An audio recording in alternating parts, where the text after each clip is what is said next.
ले फिर आ गए। सब राज्य खुशे? हाँ। तेरे को क्या लगता था कि नहीं लौटेंगे? गलत। गलत। जब तक सब्सक्राइब करवाएंगे नहीं तब तक छोड़ेंगे नहीं। तो guys welcome you all on wanderlust KKR। तो जैसा कि आप सभी देख सकते हैं थंबनेल में, द्रौपदी मुर्मू भारत की 15वीं राष्ट्रपति बनने पर इनको हार्दिक शुभकामनाएं। आपको बताना चाहेंगे कि भारत की ये आदिवासी समुदाय की प्रथम महिला हैं जो राष्ट्रपति पद तक पहुंची हैं। और व्यक्तिगत वाइज देखेंगे तो ये दूसरी महिला हैं। इनके पहले माननीय प्रतिभा देवी सिंह पाटिल जी भी इस पद को सुशोभित कर चुकी हैं। और गौरवान्वित करने वाला क्षण है ये हम सभी भारतीयों के लिए कि एक आदिवासी समुदाय की महिला आज भारत के सर्वोच्च पद तक पहुंची हैं, माननीय द्रौपदी मुर्मू जी। और इसके पहले ये झारखंड की राज्यपाल रह चुकी हैं। तो इस वीडियो को मैं विकिपीडिया नहीं बनाना चाहूँगा कि उन्होंने किस कॉलेज से पढ़ाई की, कहाँ पे रहीं, क्या रहीं। बस आप कॉम्पिटिटिव एग्ज़ाम्स के पर्पज़ से ये याद रखिए कि इनका जन्म मयूरभंज ज़िले में हुआ था जो कि उड़ीसा में पड़ता है। ये भारत की प्रथम आदिवासी महिला राष्ट्रपति हैं। और व्यक्तिगत वाइज बात करेंगे तो ये दूसरी महिला राष्ट्रपति हैं। इसके पहले ये झारखंड की 9वीं राज्यपाल थी।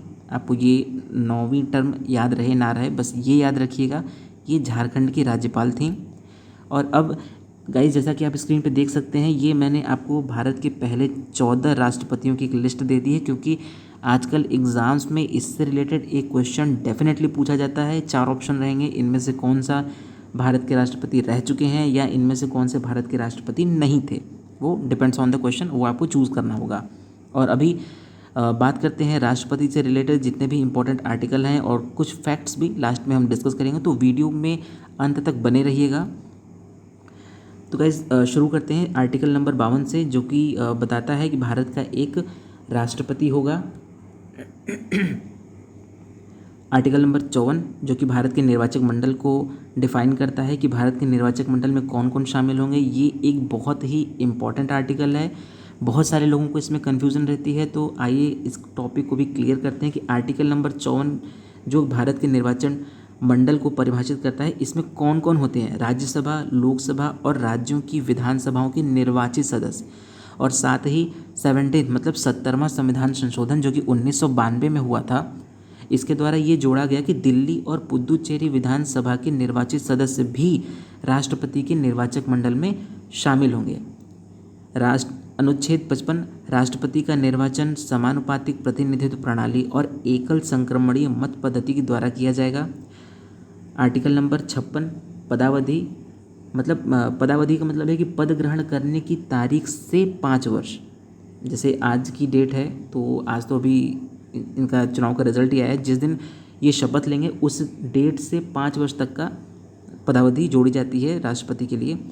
और आर्टिकल नंबर 60 की बात करें, 60 अनुच्छेद 60 सुप्रीम कोर्ट के मुख्य न्यायाधीश के समक्ष पद एवं गोपनीयता की शपथ लेता है राष्ट्रपति। यहाँ पर एक छोटा सा पॉइंट नोट करके ज़रूर ध्यान दीजिएगा कि जो भारत का राष्ट्रपति होता है वो संविधान की रक्षा की शपथ लेते हैं, जबकि उपराष्ट्रपति संविधान के प्रति निष्ठा की शपथ लेते हैं। एक छोटा सा पॉइंट और ध्यान दीजिएगा कि अनुसूची 3 मतलब शेड्यूल 3 जो है उसमें पदाधिकारियों की शपथ के बारे में उल्लेख है, लेकिन भारत के राष्ट्रपति, उपराष्ट्रपति और राज्यपाल की शपथ का उल्लेख अनुसूची 3 में नहीं दिया गया है। इन तीनों से रिलेटेड शपथ का उल्लेख इन तीनों से रिलेटेड आर्टिकल में ही मेंशन है। जैसा अभी मैंने पीछे आपको बताया कि आर्टिकल नंबर 60 में है राष्ट्रपति की शपथ। ठीक है, अब बात करते हैं आर्टिकल नंबर 61 की, 61 राष्ट्रपति पर महाभियोग। गाइस ध्यान दीजिएगा कि राष्ट्रपति पर महाभियोग सिर्फ और सिर्फ तभी लगाया जा सकता है जब संविधान का उल्लंघन करने की बात आती है। और आर्टिकल नंबर 72 राष्ट्रपति की क्षमादान की शक्ति होती है। अगर बताना चाहेंगे आपको कि क्षमादान के अंदर राष्ट्रपति किसी को या तो दंड से पूर्णतः मुक्त कर सकता है या लघुकरण, परिहार, विराम और लास्ट में प्रविलंबन, ये राष्ट्रपति की क्षमादान की शक्तियों के अंतर्गत ही आते हैं। प्रविलंबन मतलब किसी मृत्यु दंड को अस्थायी तौर पर रोक लगाना। और फिर आगे चलते हैं आर्टिकल नंबर 123 राष्ट्रपति की अध्यादेश जारी करने की शक्ति। और अब आपको कुछ फैक्ट्स बताना चाहेंगे जो कि एग्ज़ाम ओरिएंटेड ही हैं। भारत के प्रथम एवं लगातार 2 बार निर्वाचित राष्ट्रपति डॉक्टर राजेंद्र प्रसाद हैं। भारत की पहली महिला राष्ट्रपति ये माननीय प्रतिभा देवी सिंह पाटिल हैं, जैसा कि वीडियो के स्टार्टिंग में मैं इस बात को डिस्कस कर चुका था। और एकमात्र निर्विरोध निर्वाचित राष्ट्रपति माननीय नीलम संजीव रेड्डी जी हैं। राष्ट्रपति पद संभालने वाले एकमात्र मुख्य न्यायाधीश न्यायमूर्ति मोहम्मद हिदायतुल्लाह। अभी यहाँ पर एक छोटा सा पॉइंट अगर आपके दिमाग में क्लिक करे कि भारत का राष्ट्रपति का पद सुशोभित करने के लिए ये मुख्य न्यायाधीश क्यों? जैसा कि हम सभी जानते हैं कि राष्ट्रपति अगर किसी विशेष परिस्थिति में उनकी मृत्यु हो जाए या वो अनुपस्थित रहें तो वहाँ पे उपराष्ट्रपति उनके पद को ग्रहण कर लेता है। तो यहाँ पे मुख्य न्यायाधीश क्यों? तो जानकारी के लिए बताना चाहेंगे कि जब भारत के तीसरे राष्ट्रपति डॉक्टर जाकिर हुसैन साहब का पदासीन रहते हुए ही उनकी मृत्यु हुई थी, तो उस वक्त भारत के उपराष्ट्रपति थे वीवी गिरी साहब। तो वीवी गिरी साहब डॉक्टर जाकिर हुसैन की मृत्यु के बाद भारत के कार्यवाहक राष्ट्रपति बने, लेकिन अगला राष्ट्रपति पद का उम्मीदवार घोषित किए जाने के बाद उन्हें अपना लाभ का पद छोड़ना पड़ा। इस कंडीशन में भारत के मुख्य न्यायाधीश जो कि तत्कालीन न्यायमूर्ति मोहम्मद हिदायतुल्लाह साहब थे, इन्होंने भारत के राष्ट्रपति पद को संभाला। बात करते हैं आगे महाभियोग की कार्यवाही, ये अर्ध न्यायिक प्रक्रिया है। जी हाँ दोस्तों, ये एक ऑब्जेक्टिव क्वेश्चन है, एज इट इज़ एग्ज़ाम में पूछा जाता है कि भारत के जो राष्ट्रपति हैं उन पर महाभियोग की कार्यवाही ये एक अर्ध न्यायिक प्रक्रिया है। और एक बात और छोटी ध्यान देने वाली है कि स्वविवेक की शक्ति ये केवल राज्यपाल को प्राप्त है, राष्ट्रपति को नहीं। तो ये कुछ इंपॉर्टेंट आर्टिकल्स थे, कुछ टर्म्स थे जो मैंने आपको बताने की कोशिश की।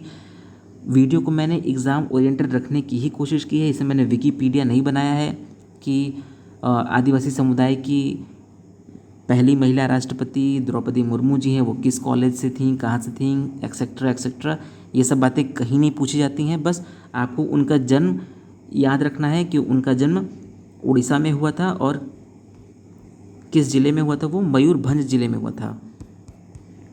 तो गाइस वीडियो के लास्ट में आप सभी से एक रिक्वेस्ट रहेगी कि आप के जो भी विचार हैं या आपके जो भी सुझाव हैं वो अपने कमेंट बॉक्स में ज़रूर दें। अगर वीडियो आपको अच्छी लगे तो एटलीस्ट एक बार चैनल को सब्सक्राइब कर लें और वीडियो को लाइक कर दें। Thanks for watching.